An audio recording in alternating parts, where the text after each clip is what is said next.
Welcome to the Making of a Nation, American History in VOA Special English. A new leader stood before the American people on March 4th, 1913. He was Woodrow Wilson, the 28th President of the United States. Wilson belonged to the Democratic Party.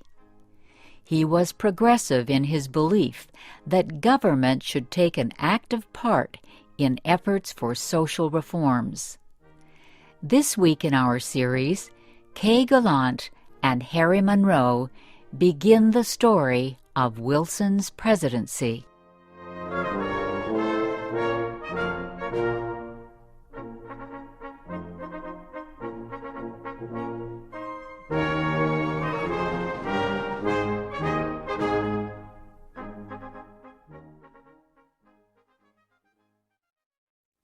Woodrow Wilson had spent most of his life at Princeton University.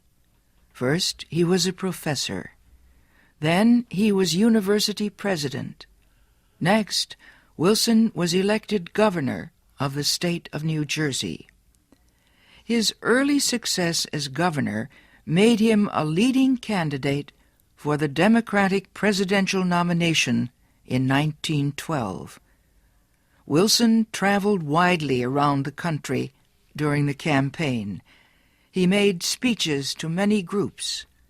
He tried to make himself and his ideas known to as many Americans as possible. Wilson called his program the New Freedom.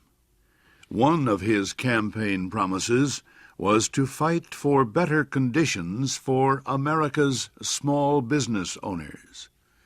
Such proposals helped him win the Democratic nomination for president.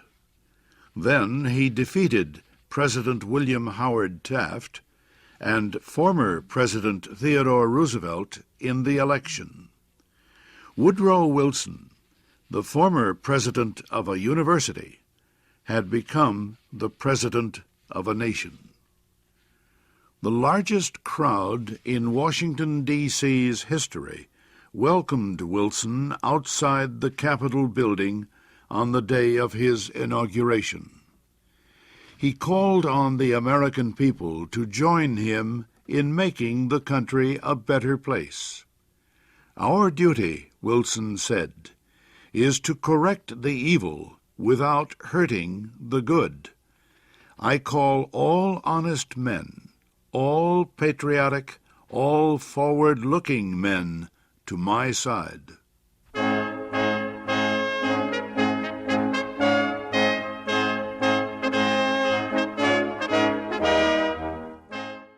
Wilson wasted no time. He immediately called a special session of Congress to act on Democratic campaign promises to reduce import taxes or tariffs. Wilson felt strongly about the need to reform these taxes. He broke tradition by leaving the White House to appear before Congress in person to appeal for his tariff proposals. Many members of Congress opposed Wilson's plans, but the new president used the results of a Senate investigation to win the fight. The investigation showed that a number of senators owned companies that depended on high tariffs for their profits. The votes of these senators were influenced by their property holdings. Public knowledge of the situation forced many of them to give up their holdings and stop resisting tariff reform. Congress finally approved Wilson's proposals. Lower tariffs reduced the amount of money taken in by the federal government.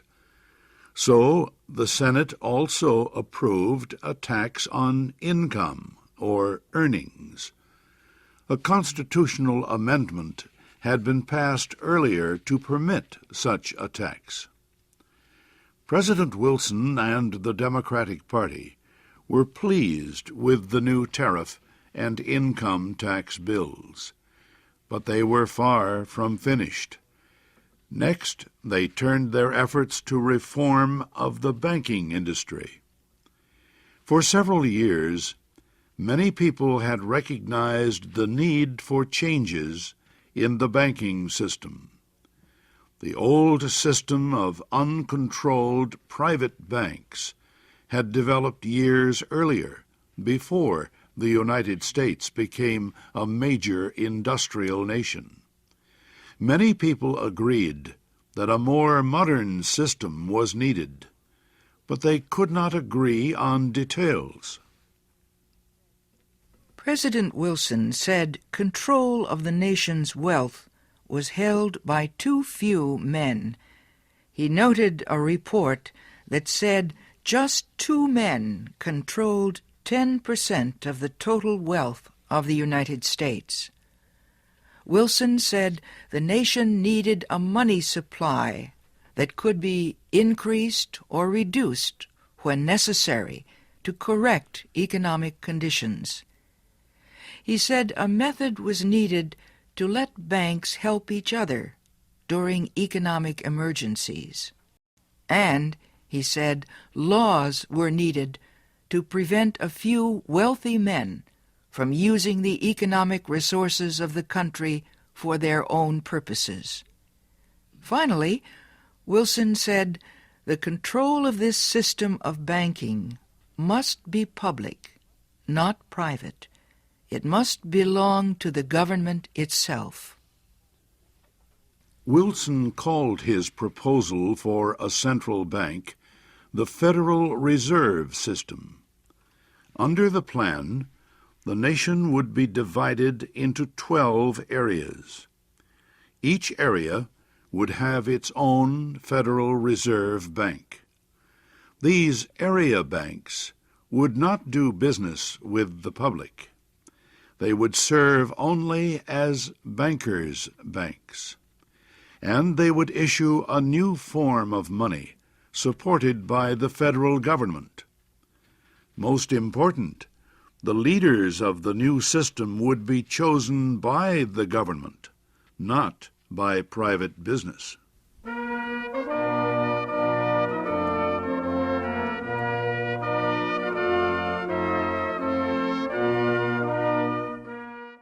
Bankers, business leaders, and their representatives in Congress sharply criticized President Wilson's proposals.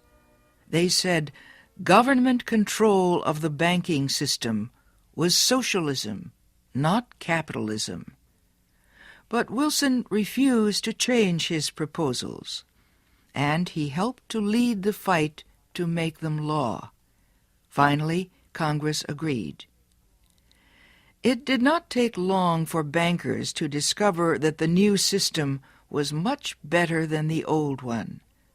Today, the Federal Reserve System is one of the most important institutions in the United States. For Woodrow Wilson, the fight over the banking system was yet another political success. He had won major reforms in the nation's tariffs, taxes, and banking systems. Now he told Congress that new legislation was needed to control the power of monopolies and trusts. These were the giant companies and business alliances that controlled complete industries.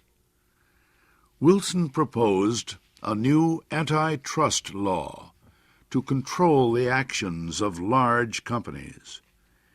His supporters in Congress wrote a bill that listed a number of business activities that no longer would be permitted. For example, no longer could a company set prices that would reduce competition or create a monopoly. No longer could corporations buy stocks of competing companies. No longer could they demand that a store refuse to sell competing products. The new bill also protected labor unions from being charged with antitrust violations. It gave unions more power to organize and protect workers. At President Wilson's request, Congress also prepared a law that set up a government agency called the Federal Trade Commission. The commission was given the job of investigating wrongdoing in business. It had the power to force companies to obey the new antitrust laws and other rules. Both the antitrust law and the Federal Trade Commission help protect small business owners from the power of business giants. Once again, the proposals caused fierce debate, but once again, Congress finally voted to give Wilson most of what he wanted.